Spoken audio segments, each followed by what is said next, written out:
अनुलेखन के बाद अब आते हैं आनुवंशिक कूट पर। 5.6 आनुवंशिक कूट, जेनेटिक कोड। देखिए, प्रतिकृति और अनुलेखन में तो एक न्यूक्लिक एसिड से दूसरा न्यूक्लिक एसिड बन रहा था, तो पूरकता के आधार पर उन्हें समझना आसान था। लेकिन अनुवादन में न्यूक्लियोटाइड्स के बहुलक आरएनए से अमीनो एसिड का बहुलक प्रोटीन बनाना है। यहाँ जेनेटिक जानकारी ट्रांसफर करनी है। कोड का विचार आया होगा। हाँ, एक ऐसे कोड का विचार जो प्रोटीन संश्लेषण के दौरान अमीनो एसिड के क्रम को निर्देशित कर सके। इस कोड को समझना आसान नहीं रहा होगा। ये बहुत चुनौतीपूर्ण काम था। डीएनए की प्रकृति और संरचना का पता लगाना रोमांचक था, पर जेनेटिक कोड का प्रस्ताव और उसे समझना सबसे मुश्किल कामों में से एक था। इसमें कई क्षेत्रों के वैज्ञानिकों का योगदान रहा। भौतिक विज्ञानी, कार्बनिक रसायनज्ञ, जैव रसायनज्ञ, आनुवंशिकीविद। जॉर्ज गैमोव का क्या योगदान था? जॉर्ज गैमोव, जो एक भौतिक विज्ञानी थे, उन्होंने तर्क दिया कि हमारे पास केवल 4 क्षार हैं और उनसे 20 अमीनो एसिड को कोड करना है। तो कोड कैसा होना चाहिए? उन्होंने कहा कि कोड क्षारों के संयोजन से बना होना चाहिए और सभी 20 अमीनो एसिड को कोड करने के लिए कोड 3 न्यूक्लियोटाइड का बना होना चाहिए।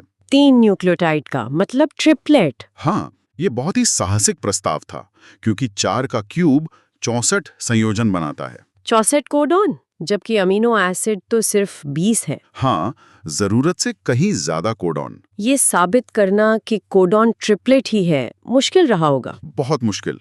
इसमें कई लोगों ने काम किया। हरगोविंद खुराना ने रासायनिक विधि विकसित की जिससे निश्चित क्षार संयोजन वाले आरएनए अणु बनाए जा सकते थे। और मार्शल निरेनबर्ग की कोशिका मुक्त प्रोटीन संश्लेषण प्रणाली ने कोड को समझने में बहुत मदद की। सेवेरो ओचोआ एंजाइम का भी नाम आता है। हाँ, सेवेरो ओचोआ एंजाइम पॉलीन्यूक्लियोटाइड फॉस्फोरिलेज भी आरएनए को बिना टेम्पलेट के परिभाषित अनुक्रमों के साथ बनाने में सहायक था। इन सब कोशिशों से आखिर में जेनेटिक कोड का चार्ट तैयार हुआ। जी हाँ। अब हम जेनेटिक कोड की मुख्य विशेषताओं को देखते हैं। पहली विशेषता, कोडॉन ट्रिप्लेट है। 3 न्यूक्लियोटाइड मिलकर एक कोडॉन बनाते हैं। कुल 64 कोडॉन में से 61 अमीनो एसिड के लिए कोड करते हैं। और बाकी 3 किसी भी अमीनो एसिड के लिए कोड नहीं करते। वो स्टॉप कोडॉन का काम करते हैं, मतलब प्रोटीन संश्लेषण को रोकते हैं। दूसरी विशेषता, कुछ अमीनो एसिड्स ऐसे हैं जिनके लिए एक से ज्यादा कोडॉन होते हैं, इसलिए कोड को अप्रासित डीजेनरेट कहा जाता है। तीसरी, कोडॉन को एमआरएनए में लगातार पढ़ा जाता है, एक सन्निहित तरीके से, कंटीजियस फैशन से। बीच में कोई कॉमा या फुल स्टॉप, मतलब कोई विराम चिन्ह, पंक्चुएशंस नहीं होते। चौथी विशेषता, कोड लगभग सार्वभौमिक, नियरली यूनिवर्सल है, मतलब बैक्टीरिया से लेकर इंसान तक ज्यादातर जीवों में एक ही कोडॉन एक ही अमीनो एसिड के लिए कोड करता है।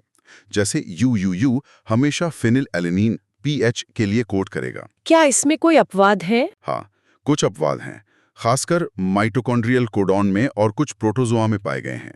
पांचवी विशेषता, कोडॉन AUG के 2 काम हैं। ये अमीनो एसिड मिथियोनिन के लिए कोड करता है और ये प्रारंभक कोडॉन का भी काम करता है, मतलब प्रोटीन संश्लेषण यहीं से शुरू होता है। और छठी विशेषता, UAA, UGA और UGA, ये तीनों स्टॉप या टर्मिनेटर कोडॉन हैं। ये प्रोटीन संश्लेषण को समाप्त करते हैं। ठीक है, अब देखते हैं कि उत्परिवर्तन और आनुवांशिक कूट का क्या संबंध है। 5.6.1 उत्परिवर्तन और आनुवांशिक कूट।